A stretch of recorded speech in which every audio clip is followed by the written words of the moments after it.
Magandang araw muli mga kaibigan. So, ipapakita namin sa inyo kung paano i-convert ang isang G11 wood para maging isang G11 for glass doors. So, makikita natin, may dalawang tornilyo sa baba, may dalawang tornilyo sa taas. Kinakailangan lang natin tanggalin yung mga yan. So, yun na nga. Natanggal na natin yung mga screws niya, no? Kinakailangan lang natin gawin ay dahan-dahan nating tikalin ang pinaka casing nito. So ganyan lang, baba, mariremove na. Vice versa, sa kabila, ganun din naman. Tatanggalin lang natin to, then tanggal na sila. So ingatan lang natin to mga kaibigan, na may cover kasi yan. So dapat tandaan nyo, dahan-dahanin yung tatanggalin yung pinakadikit niya. Yan. Pag natanggal nyo, ma-expose dito yung pinaka clip ng flex nya. Aangat lang natin. Once na maangat, mariremove na siya ng kusa. Tanggalin natin to. At ipapalit natin yung pang-glass. So para ma-distinguish nyo kung alin yung pang-glass, makikita ninyo ito ay mayroong clamp. Samantalang ito ay mayroon namang tornilyo. Dahil pang-wood ito.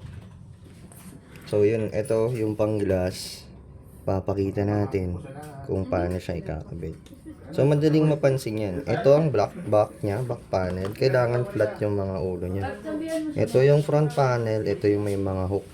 So paano siya ibalik? Ito lang. Tatago lang natin yung wire dyan. Tapos kakabit natin tong pang-lock nya. Para hindi naiipit yung wire syempre. Ayan. Dahan-dahan lang natin i-clip. Yan. So, ayan. Na-clip na siya. Ganyan. Kung gusto niyo i-adjust, silaan nyo lang ng bahagya. Tapos, sasalpak nyo ito. Dahan-dahan lang para maiwasan natin yung pagka-damage dun sa mga internals niya.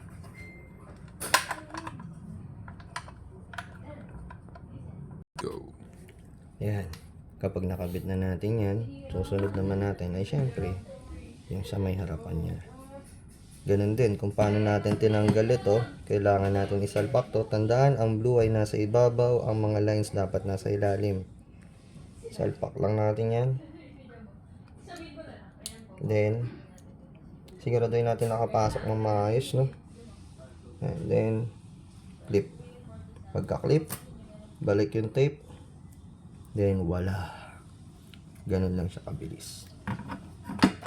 Ngayon naman po, babalik natin to dito. So twist lang yan.